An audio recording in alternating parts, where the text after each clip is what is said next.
el Partido Popular Europeo se ha sometido a las agendas de la extrema izquierda europea. Entonces, tiene un doble discurso. De un lado, en los diferentes países, muestra una cara, pero del otro lado, en Europa, muestra la otra cara, una cara oportunista, una cara, como le dije al inicio, que le permitía a sus culos de estar sentado en la silla del poder y de tener todos los beneficios que significa estar en Europa. En este vídeo trataremos de dar una respuesta a dos quesitos. El primero es, ¿cómo es políticamente Europa? ¿Qué representa Europa de un punto de vista político?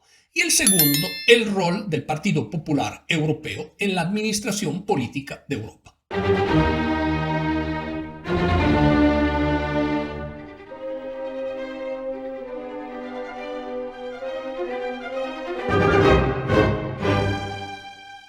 Para comenzar, Europa es una unión de países que están manejados por mayorías de tipo espurias.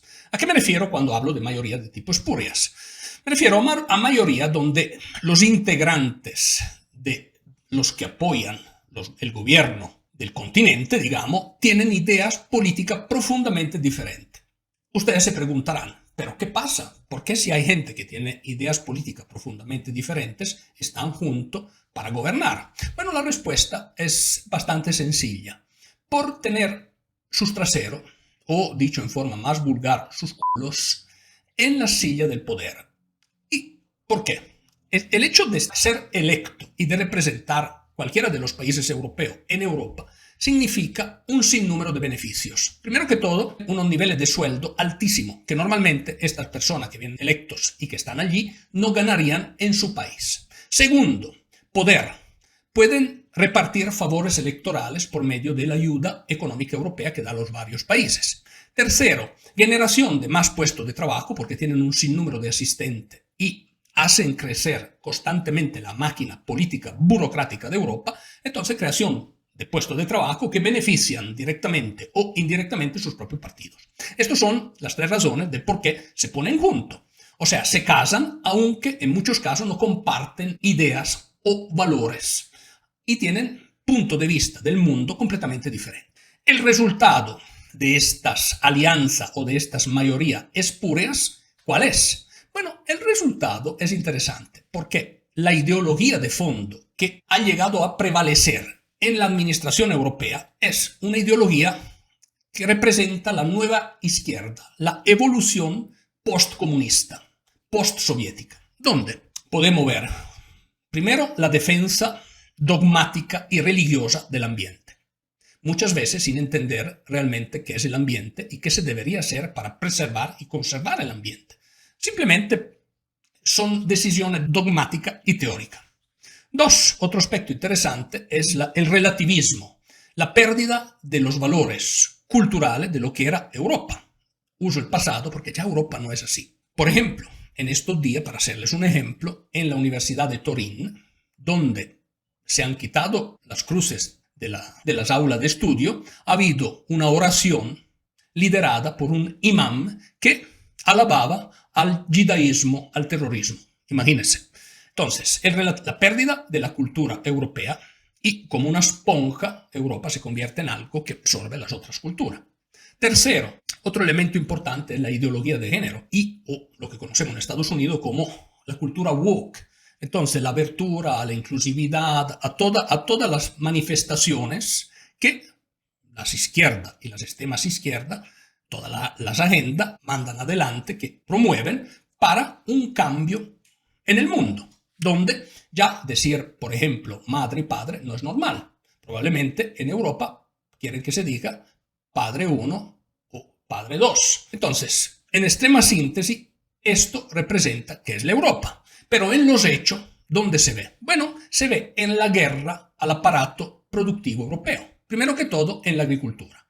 Por ejemplo, la Agenda 2030, su reformulación en la Agenda 2050 y el Pacto Verde Europeo son decisiones que se han tomado en seno a la Europa, donde se demuestra que no entienden nada de lo que es el sector productivo agrícola europeo. Decisiones que van profundamente en contra de los intereses de los diferentes países y de los agricultores. Aquí les hago un ejemplo. Algunos países europeos han adoptado el semáforo nutricional. Es un semáforo donde, por ejemplo, se pone a segunda de verde, amarillo o rojo, se califican los alimentos y sobre la eventual peligrosidad de estos alimentos. Para hacerles un ejemplo, en este semáforo, la Coca-Cola dietética, endulzada con sustituto del azúcar que pueden ser cancerígenos, se ha demostrado, por ejemplo, que la sacarina y todos los sustitutos del azúcar pueden tener problemas graves de salud, la ponen al mismo nivel o hasta mejor del aceite de oliva natural, para que se hagan una idea de lo que es hoy día Europa. Y poco a poco, gracias a las decisiones del Pacto Verde y de la agenda ambiental gobernada por extremistas ambientales europeos, se está destruyendo la agricultura en Europa. Pero no solo, se está destruyendo también el aparato productivo. Por ejemplo, la electrificación forzada de los vehículos. Podrán decir, los vehículos eléctricos producen menos contaminación respecto, por ejemplo, a los vehículos que utilizan combustibles fósiles. Aparentemente, hay muchos estudios que se demuestran que entre las actividades de minería y las actividades de desecho de las baterías pueden ser sumamente más contaminantes los vehículos eléctricos.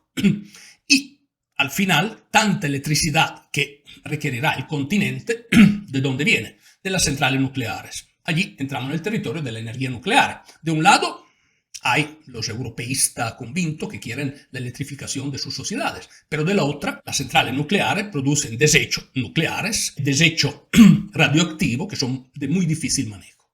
Esto es otro ejemplo, pero hay un sinnúmero de ejemplos que ocurren en Europa. Y el punto es que Europa ha sido gobernada para las ideas de izquierda y de extrema izquierda, a pesar de tener estas mayorías espurias donde están representados los conservadores. Los conservadores europeos son el Partido Popular Europeo y, podríamos decir, los liberales representados por Macron. Voy a hablar de los dos grupos, pero en particular de los populares. Antes de seguir con la presentación, recuérdate que está mi nuevo libro a la venta, Eurodemencia. En este libro entenderás el diseño autoritario de la Torre de Babel europea y de cómo poco a poco esta está empobreciendo el pueblo o los pueblos europeos. En la descripción del vídeo encontrarás los links para conseguir el libro. Al mismo tiempo, recuerda de darle tu like, suscribirte al canal y compartir este vídeo entre tus amigos. Los liberales, en el caso particular de Francia, si queremos hablar de Francia, esa fue una coalición para que la elección de Macron y la presidencia de Macron demuestra que todos se aliaron en contra de Marine Le Pen, que quería algo diferente de Europa, acusándola, a mi criterio, en parte injustamente de extrema derecha. Entonces, allí en Francia podemos decir que tenemos un pequeño ejemplo de lo que es Europa a nivel europeo. Pero el Partido Popular es bien interesante porque de un lado se pelea en los varios países con los socialcomunistas. En España, el Partido Popular Español, por ejemplo, se pelea con los socialistas de Pedro Sánchez y con la extrema izquierda de Pedro Sánchez. En Italia, lo que representa el Partido Popular se pelea con lo que el Partido Democrático o el Movimiento Cinque Stelle. Pero en Europa van de la mano y al final el Partido Popular Europeo se ha sometido a las agendas de la extrema izquierda europea. Entonces, tiene un doble discurso. De un lado, en los diferentes países, muestra una cara. Pero del otro lado, en Europa, muestra la otra cara. Una cara oportunista. Una cara, como le dije al inicio, que le permitía a sus culos de estar sentado en la silla del poder y de tener todos los beneficios que significa estar en Europa. ¿Qué ocurrirá con estas elecciones? ¿Quién sabe?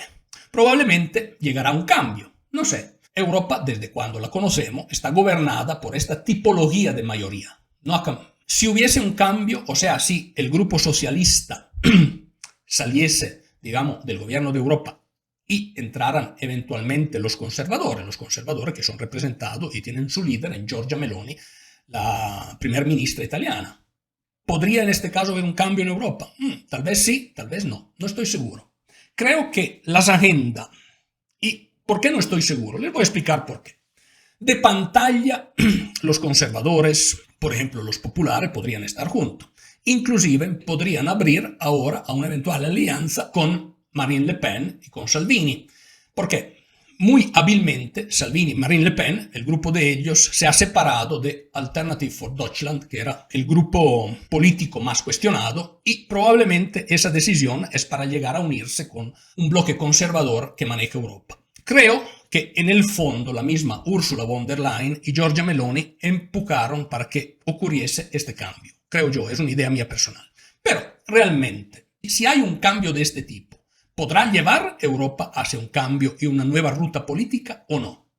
Yo les tengo mala noticia al respecto. Para los que creen que esto sí sería el inicio de un cambio, yo creo que no llevará a un cambio de visión política europea. Y les voy a explicar por qué.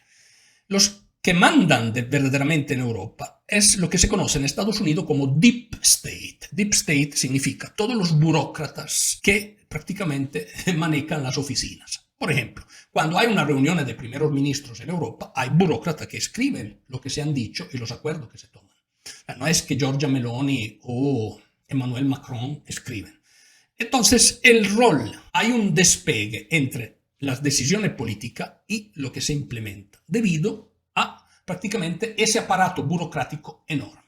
Lo que maneja realmente Europa es ese aparato burocrático enorme que se conoce como Deep State, que es lo mismo de lo que ocurre en Estados Unidos. Sin embargo, hay una diferencia sustancial. En Europa, a mi criterio, es sumamente más complejo que en Estados Unidos. Tal vez en otro vídeo le explicaré por qué en Europa es sumamente más complejo que en Estados Unidos y qué otras fuerzas intervienen en la toma de decisión europeas. Pero muchas gracias, espero que te haya interesado este vídeo y te espero en mi próxima análisis.